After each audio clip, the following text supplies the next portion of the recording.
नमस्कार, आपका हार्दिक स्वागत और अभिनंदन है हमारे YouTube channel Shastri smart tricks पर।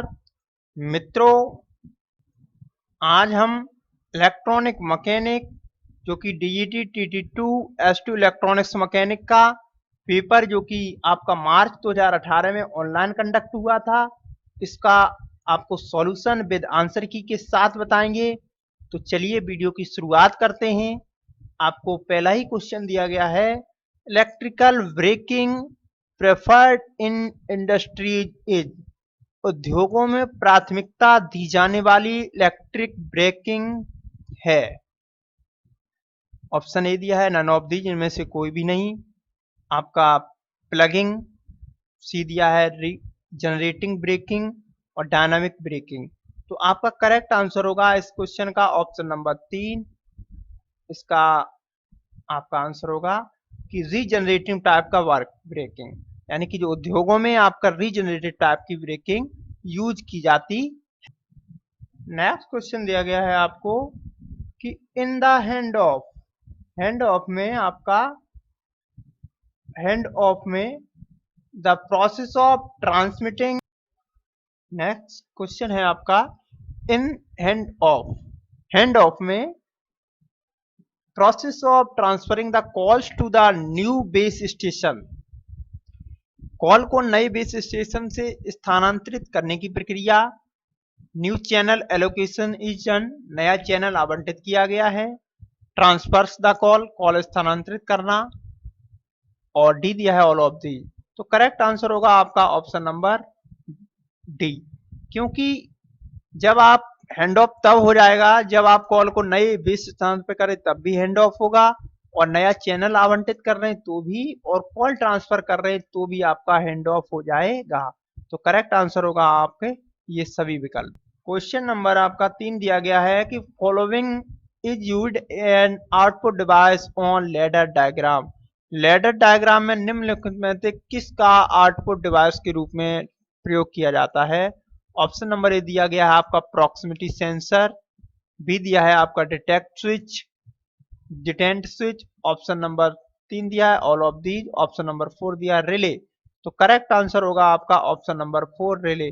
रिले का प्रयोग आपका आउटपुट डिवाइस के रूप में लैडर डायग्राम में किया जाता है।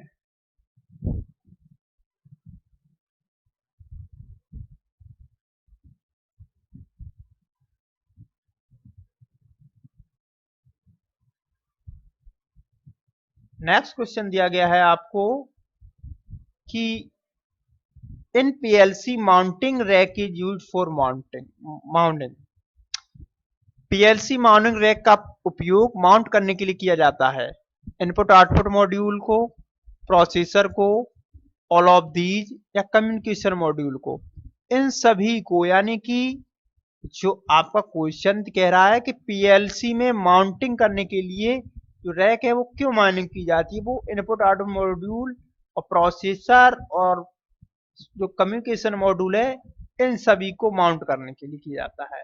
नेक्स्ट क्वेश्चन दिया है आपको, अगला क्वेश्चन दिया गया है आपको कि W the minimum spectrum allocation required for WCDMA, यानी कि WCDMA में निम्नलिखित में से कौन सा स्पेक्ट्रम आवंटन होता है।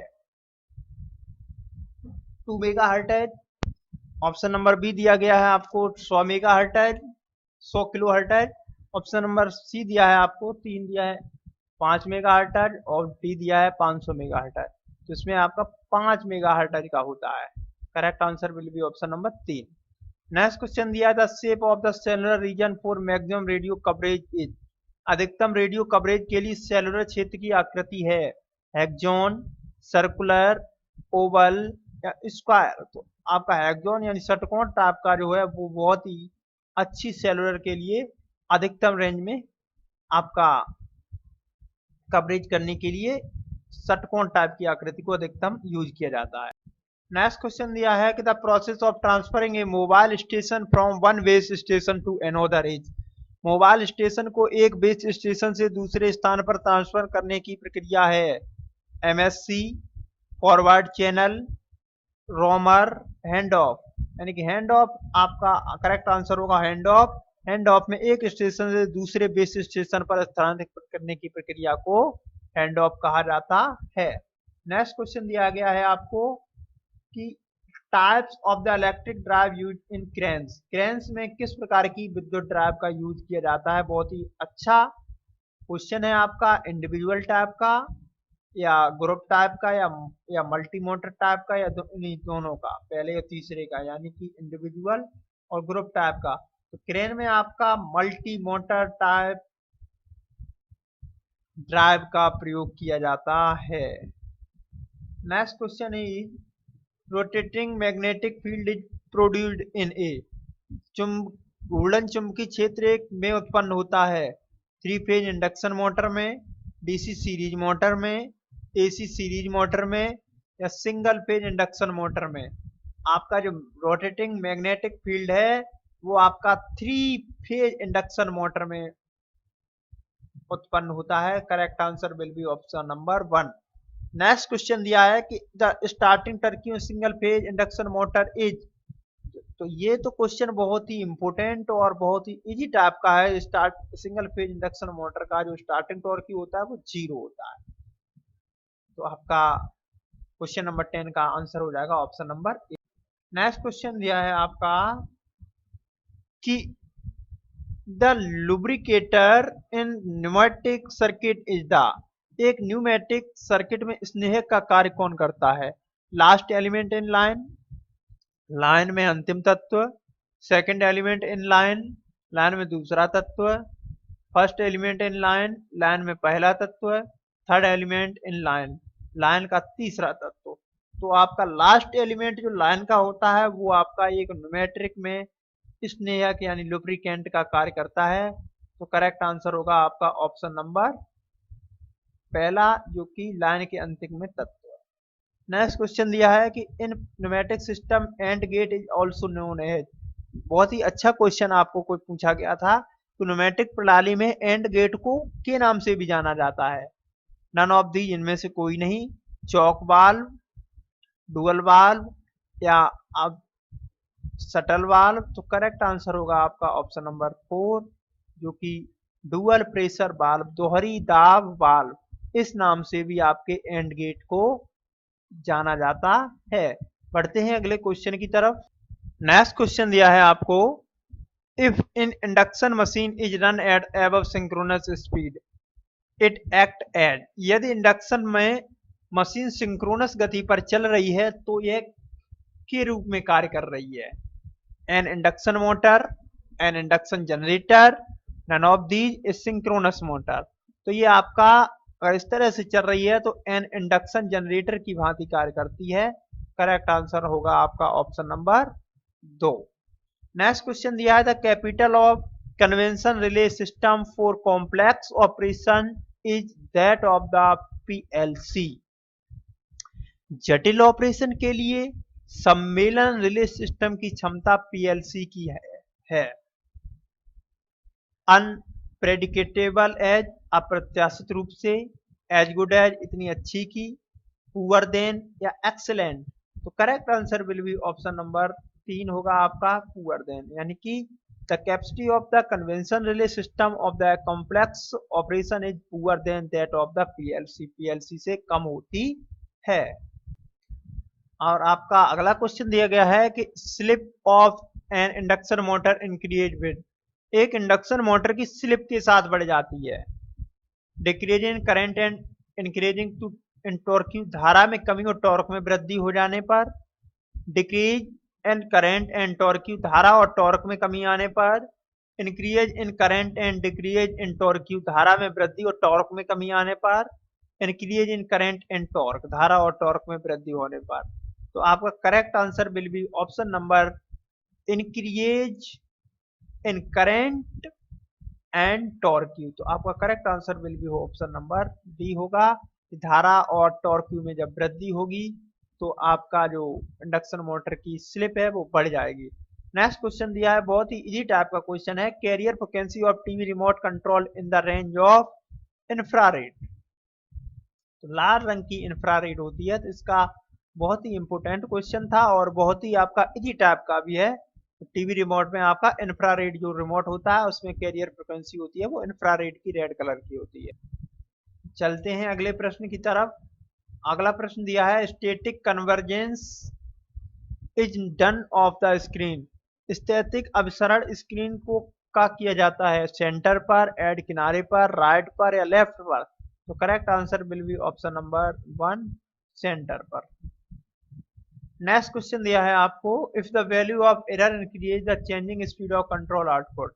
यह त्रुटि का मान बढ़ जाता है तो जो कंट्रोलर है उसकी आउटपुट की बदलती गति क्या होगी? इंक्रीज बढ़ जाएगी, डिक्रीज घट जाएगी, कैन नॉट से कह नहीं सकते, रिमेन्स कंटेंट स्थिर रहेगी। तो आपका तो भी ये स्थिर रहेगी, इस पर आपका कोई फर्क नहीं पड़ेगा। नेक्स्ट क्वेश्चन दिया है आपको, क्वेश्चन नंबर आपका पहला ही 19वां है। ये कह रहा है कि AC power in a load can be controlled by using. इस एक लोड में एसी पावर को के माध्यम से नियंत्रित किया जा सकता है। 2 SCR इन पैरेलल ऑपोजिशन, यानी समानांतर विरोध में 2 SCR लगा दिए जाएं। भी दिया है आपको 2 SCR इन सीरीज, SCR को सीरीज में लगा दिया जाए। 3 SCR इन सीरीज, सीरीज में आपके 3 SCR लगा दिए जाएं। 4 SCR इन सीरीज, श्रृंखला में आपके 4 SCR लगा दिए जाएं। तो correct answer will be option number 1 2 SCR in parallel opposition, यानी समांतर विरोध में 2 SCR लगा दिए जाएं तो आपके लोड के एसी पावर को कंट्रोल किया जा सकता है। नेक्स्ट क्वेश्चन दिया है आपको कंडीशनल ऑफ MCLR यानी master clear pin allow to reset the PIC, यानी कि MCAR मास्टर स्पष्ट पिन की स्थिति PIC को रीसेट करने की अनुमति देता है। मॉडरेट टाइप की, हाई या लो या all of the. Correct answer will be option number 3 लो। ये आपका आंसर होगा ऑप्शन नंबर 3 लो। नेक्स्ट प्रश्न दिया है आपको the light output from an LED is function of. एक LED से प्रकाश आउटपुट एक का फंक्शन है, नन ऑफ दी जिनमें से किसी का नहीं। बी दिया है फ्रिक्वेंसी का, सी दिया है करंट का और डी दिया है वोल्टेज का। तो ये आपका जो फंक्शन है दैट इज द करंट का, जितना करंट ज्यादा होगी उतना ही आउटपुट LED से अधिक मिलेगा। नेक्स्ट क्वेश्चन दिया है the basic element of electric drive are. बुनियादी ड्राइव का बुनियादी तत्व क्या है? विद्युत मोटर यानी electric motor and control system, none of these या कंट्रोल सिस्टम। तो correct answer will be option number 2 electric motor और कंट्रोल सिस्टम, ये सभी होंगे तो आपकी विद्युत ड्राइव की बुनियादी तत्व हो। अगला प्रश्न है कि picture tube the number of lines scanned per frame in the raster on picture tube screen is. Picture tube screen पर रेखा पुंज में प्रति फ्रेम स्कैन की जाने वाली रेखाओं की संख्या कितनी होती है? तो इसमें 262, 525, 20, 10। तो पिक्चर ट्यूब जो कि रेखा पुंज में फ्रेम्स की संख्या होती है आपकी 525। नेक्स्ट क्वेश्चन दिया है आपको इन इलेक्ट्रोन्यूमेटिक सर्किट्स में spool is shifted by control air. Spool को नियंत्रित बाई के द्वारा शिफ्ट किया जाता है। Spool is shifted by electromotive force. Spool को इलेक्ट्रोमोटिव बल के द्वारा शिफ्ट किया जाता है। ऑप्शन नंबर 4 दिया है spool is shifted by signal air. Spool को सिग्नल वायु के द्वारा शिफ्ट किया जाता है। तो correct answer will be option number 3 आपका spool is shifted by electromotive force. Spool को इलेक्ट्रिक मोटिव बल के द्वारा शिफ्ट किया जाता है।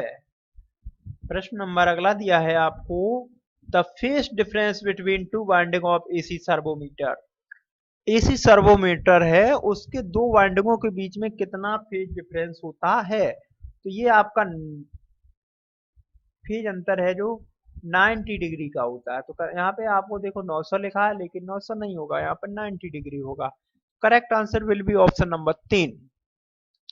नेक्स्ट क्वेश्चन दिया है आपको the purpose of using the start up timer in an oscillator circuit of PIC। PIC के एक ऑसिलेटर सर्किट में स्टार्टअप टाइमर का उपयोग करने का उद्देश्य क्या है? For ensuring the inception and stabilisation of oscillator in proper manner, यानी उचित तरीके से एक दोलक की शुरुआत और स्थितिकरण सुनिश्चित करने के लिए। ऑप्शन नंबर 2 दिया है फॉर इनेबलिंग और disabling the power of timers, power off timer सक्षम करने या अक्षम करने के लिए। और तीसरा दिया है for generating the fix delay, power off timer 72 ms निश्चित करने के लिए। और चौथा दिया है for detecting the rise in DVD. तो करेक्ट आंसर विल बी आपका होगा ऑप्शन नंबर ए, जो कि है आपका for ensuring the inception and stabilisation of oscillator in proper manner, यानी कि उचित तरीके से एक दोलक की शुरुआत और स्थितिकरण सुनिश्चित करने के लिए। नेक्स्ट क्वेश्चन दिया है आपको motor use in washing machine में आपका कौन सा मोटर स्टार्ट यूज किया जाता है। तो बहुत ही इंपोर्टेंट और बहुत इजी टाइप का क्वेश्चन है आपका कि आपका जो मोटर है जो वॉशिंग मशीन में प्रयोग किया जाता है कैपेसिटर स्टार्ट इंडक्शन मोटर का प्रयोग किया जाता है। नेक्स्ट क्वेश्चन दिया है the power factor of 3 phase induction motor at no load is approximately. No load होने पर 3 फेज इंडक्शन मोटर का शक्ति फैक्टर कितना होता है। तो ये होगा आपका 0.2 के लगभग। करेक्ट आंसर होगा 28 का आपका ऑप्शन नंबर 4। नेक्स्ट क्वेश्चन दिया है आपका फुल फॉर्म ऑफ WVF, यानी कि VVF नियंत्रण का पूर्ण रूप क्या होगा, यानी कि ट्रिपल बी एफ का आपका फुल फॉर्म क्या होगा। तो ट्रिपल बी और एफ का फुल फॉर्म होगा आपका वेरिएबल वोल्टेज वेरिएबल फ्रीक्वेंसी। तो correct answer will B question number option number 2 variable voltage और वेरिएबल फ्रीक्वेंसी, यानी चर वोल्टेज और चर आवृत्ति। नेक्स्ट क्वेश्चन दिया है आपको the operational feature of PIC allow it to rest especially when the power supply drops the voltage below 4 volt। PIC की ऑपरेशन सुविधा विशेष रूप से रीसेट करने की अनुमति देती है जब बिजली की आपूर्ति 4 वोल्ट से नीचे की ओर गिरती है। तो करेक्ट आंसर होगा आपका ऑप्शन नंबर 2, जो कि आपका दिया गया है ब्राउन। ऑप्शन नंबर ये होगा आपका 4, जो कि दिया गया है ब्राउन आउट रेस्ट, यानी कि जब आप ब्राउन आउट को रीसेट कर देंगे तब। नेक्स्ट क्वेश्चन दिया है आपको pneumatic system usually do not exceed. Pneumatic प्रणाली आमतौर पर से अधिक नहीं है, किससे अधिक नहीं है। तो आपको बता दें न्यूमेटिक सिस्टम 1 HP से अधिक नहीं हो सकता है। तो आपका करेक्ट आंसर होगा ऑप्शन नंबर 4। नेक्स्ट क्वेश्चन दिया है आपको for the protection of DC series motor commonly use starter as. DC series motor में आमतौर पर कौन सा स्टार्टर यूज किया जाता है। तो correct answer will be option number A 2 point starter.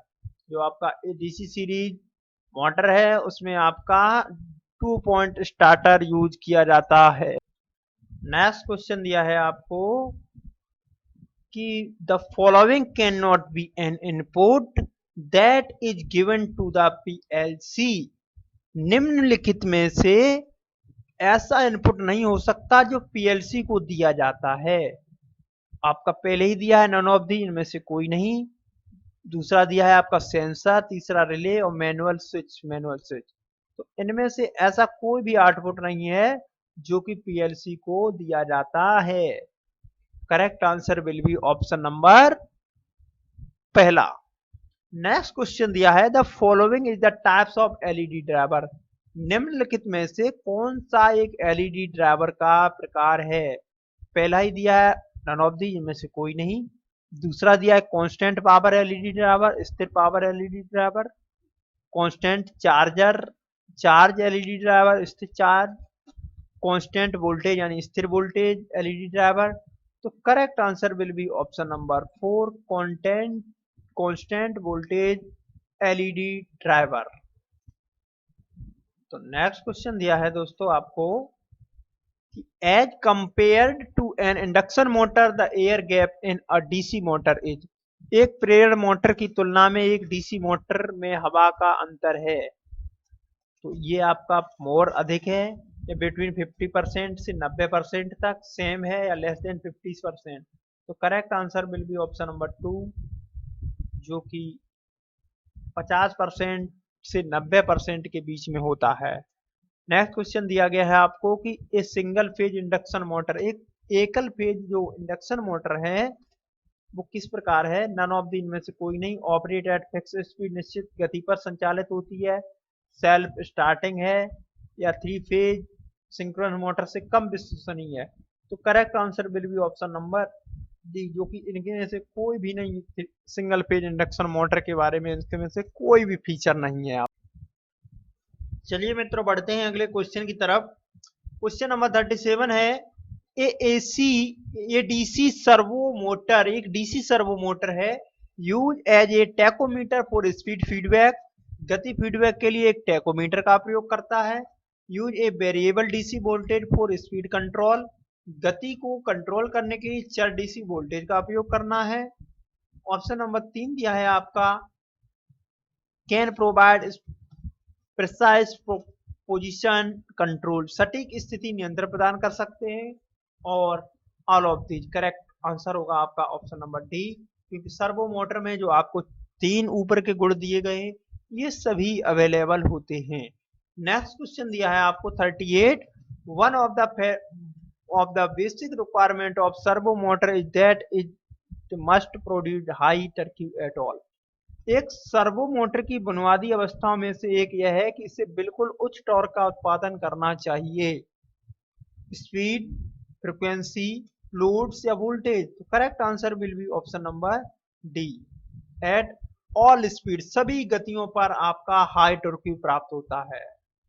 Next question दिया है आपको a low contrast picture in which white seems flat and flaking in detail suggest, एक कम कॉन्ट्रास्ट तस्वीर जिसमें सफेद सपाट दिखता है और विस्तार में कमी का सुझाव देता है। एक्सप्रेसिव गामा, अत्यधिक गामा हो गया है इसमें। High gain in amplifier, amplifier में उच्च गेन। लो बीम करंट, कम बीम धारा है। इनसफिशिएंट स्कैनिंग बिट, अपर्याप्त स्पैनिंग चौड़ाई। तो correct answer will be option number 3 होगा आपका लो बीम करंट, यानी कि कम बीम धारा है इसलिए आपको इसका सपाट दिखता है और विस्तार में कमी का सुझाव लगता है। नेक्स्ट क्वेश्चन दिया है पुट टी आपका, PLC can be in plan to change the sequence of operation, PLC को ऑपरेशन के क्रम में बदलने के संयंत्र में क्या किया जाता है। ओनली प्रोग्राम्ड किया जाता है, ओनली प्रोग्राम्ड किया जाता है, able to give a set point, एक सेट बिंदु देने के लिए सक्षम करता है, program and reprogrammed, programmed and reprogrammed. तो correct answer will be option number 4, programmed and reprogrammed. इनको प्रोग्राम किया जा सकता है और रिप्रोग्राम किया जा सकता है। नेक्स्ट प्रश्न दिया गया है आपको कि traffic intensity is expressed in, यातायात तीव्रता को व्यक्त में किया जाता है आपका एयर लेंथ्स पर एमएजेड पर किलोमीटर्स, एयर लेंथ्स या लैम्डा सैक या डीवी सैक। तो correct answer will be option number 2, air lengths. बहुत ही अच्छा प्रश्न है। नेक्स्ट क्वेश्चन दिया गया है the RGB video drive control are set for in the pictures, यानी चित्र में आरजीबी वीडियो ड्राइव कंट्रोल करने के लिए सेट किया जाता है। ग्रीन, डार्क ग्रे, काला या व्हाइट। तो व्हाइट जो रंग है आपका कलर वह आपका आरजीबी में वीडियो ड्राइव कंट्रोल करने के लिए सिलेक्ट किया जाता है, यानी कि सेट किया जाता है। नेक्स्ट क्वेश्चन दिया है आपको the DC range of solenoids in pneumatic system, pneumatic प्रणाली में सोलेनॉइड की डीसी रेंज कितनी होती है। ये 12 वोल्ट या 24 वोल्ट होती है। Correct answer will be option number 3। Next question दिया गया है आपको कि the techniques used to improve the capacity of cellular systems are, cellular system की क्षमता में सुधार लाने के लिए प्रयोग की जाने वाली तकनीकें सेक्टरिंग, splitting, coverage, zone approach, all of these. तो correct answer will be option number D. All of these cellular system में क्षमता सुधार लाने के लिए sectoring, splitting और coverage, zone approach तीनों ही आपकी प्रयोग में लाई जाने वाली तकनीकें हैं। नेक्स्ट क्वेश्चन है the PLC used in, PLC का उपयोग में किया जाता है ऑटोमेटिक असेंबली इक्विपमेंट, स्वचालित असेंबली उपकरण में, मशीन टूल्स मशीन औजार में, मोल्डिंग एंड एक्सट्रूशन मशीन और ऑल ऑफ दी। तो इन सभी में ही आपका जो पीएलसी है, इन सभी दिए गए सभी विकल्पों में आपकी पीएलसी प्रयोग की जाती है। नेक्स्ट क्वेश्चन दिया है the direction of rotation of DC series motor can be changed by, एक डीसी सीरीज मोटर के रोटेशन की दिशा बदली जा सकती है कैसे? Interchanging the field terminal, field terminals को आपस में आप अगर बस विनिमय कर देते हैं यानी कि चेंज कर देते हैं आपस में, तो आपके जो डीसी सीरीज मोटर है उसके रोटेशन की डायरेक्शन को चेंज किया जा सकता है। नेक्स्ट प्रश्न दिया गया आपको the advantage of using frequency reuse is, पुनः उपयोग आवृत्ति का प्रयोग करने का लाभ है इंक्रीजिंग कैपेसिटी, क्षमता में वृद्धि हो जाती है। सेम स्पेक्ट्रम में be allocated to the network, एक ही स्पेक्ट्रम को अन्य नेटवर्क को आवंटित किया जा सकता है। लिमिटेड स्पेक्ट्रम इज रिक्वायर्ड, सीमित स्पेक्ट्रम की आवश्यकता है। ऑल ऑफ दी, तो correct answer will be option number D. इन सभी का प्रयोग किया जाना, इन सभी का जो पुनः उपयोग किया जाता है फ्रिक्वेंसी का, इन सभी में इनका उपयोग है। नेक्स्ट प्रश्न दिया गया है the consideration involve in the selection of types of electric drive for particular application depends on, एक विशेष अनुप्रयोग के लिए विद्युत ड्राइव के प्रकार का चयन में शामिल माने जाने वाले पर निर्भर करता है। Speed control, range and it's nature, गति नियंत्रण और रेंज और इसकी प्रवृत्ति पर, स्टार्टिंग टॉर्क पर, ऑल ऑफ दीज एनवायरमेंटल पर। तो इन सभी पर ही करेक्ट आंसर विल बी आपका ऑप्शन नंबर डी। ये सभी विकल्प आपके सही होंगे। एक विशेष प्रकार की विद्युत ड्राइव का चयन, उसके गति कंट्रोल फ्रिक्वेंसी भी होनी चाहिए, टार्किंग स्टार्टिंग टॉर्क का भी पता होना चाहिए और पर्यावरण की स्थिति को भी डिपेंड होनी चाहिए। Next question the reaction speed of instruction in PIC, especially while operating at the maximum value of clock rate is, PIC में अनुदेश की कार्यान्वयन गति विशेषकर घड़ी की दर के अधिकतम मूल्य पर संचालित करते समय 0.4 माइक्रो सेकेंड पर होती है, 0.2 माइक्रो सेकेंड पर होती है, 0.1 माइक्रो सेकेंड पर होती है या 0.8 माइक्रो सेकेंड पर होती है। तो correct answer will be option number 2, 0.2 micro second पर होती है। लास्ट क्वेश्चन दिया है आपको the gamma effect of the picture tube, picture tube का गामा प्रभाव डलनेस होता है, मंत्रता लाता है, कॉन्ट्रास्ट लाता है, आदर ब्राइटनेस और कॉन्ट्रास्ट या तो भंगुरता या कॉन्ट्रास्ट को बढ़ाता है या ब्राइटनेस बढ़ाता है। तो correct answer will be option number 2, contrast, यानी कि जो आपका पिक्चर ट्यूब है इसका गामा इफेक्ट आपके कॉन्ट्रास्ट को बढ़ाता है। Correct answer will be option number 2। तो ये पेपर पसंद आया हो तो आप कमेंट करके बताइएगा और इस पेपर को अधिक से अधिक शेयर कीजिएगा ताकि अन्य लोगों तक ये वीडियो पहुंच सके और उनके परीक्षा में उन्हें आसानी से उन्हें हेल्प मिल सके। धन्यवाद।